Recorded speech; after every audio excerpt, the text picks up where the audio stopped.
மாதிரி கூட்டம் மூச்சு கூட விட முடியல.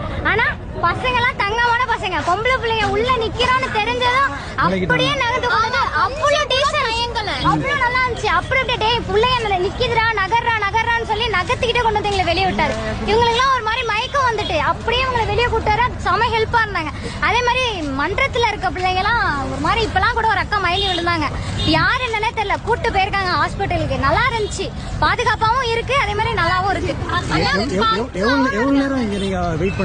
நான் வந்து ஒரு 5 hours இருக்கும், 5 மணி நேரமாவே இங்க தான் நிக்கிறோம். ஆமா, காலையில இருந்து இங்க தான் இருக்கோம்.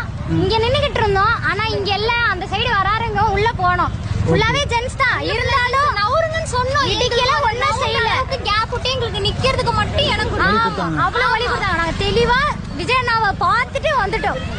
ஜன்னல் திறந்து இருந்தாரு, அப்பவே பாத்தீங்களா? அப்பவே பாத்துட்டோம். அண்ணா ஓபன்ல இருக்கலே பாத்துட்டோம். செம ஹாப்பி. முன்னாடி பாத்துருக்கீங்களா? இல்ல, இதான் ஃபர்ஸ்ட். நாகப்பட்டினம் வராருங்கவே இங்கதான் வீடு இங்கதான் இருக்கு. இருந்தாலும் உங்களுக்கு ஓட்டு இருக்கா? இருக்குது, எல்லாருக்குமே இருக்கு. குடும்பமே விஜய் அண்ணா தான். அப்பெல்லாம் இல்ல, செம சூப்பரா இருந்துச்சு பார்க்கவே. எனக்குலாம் அவ்வளவு ஆனந்தமா இருக்கு. கை காலே நிக்கல அந்த அளவுக்கு. வீட்ல பெரியவங்க எல்லாம் எப்படி யாருக்கு ஓட்டு போலான்னு இருக்காங்க? எல்லாருமே எங்க வீட்ல அண்ணா, அம்மா, அப்பா, நான், அக்கா தான். நாங்க 4 பேருமே விஜய் தான். இருந்து நான் வந்து ஒரே கட்சிக்கு தான் ஓட்டு போட்டிருக்கேன். சரி. ஆனா இந்த நட விஜய்க்கு மட்டும் தான் ஓட்டு போடணும்னு முடிவோட இருக்கீங்க.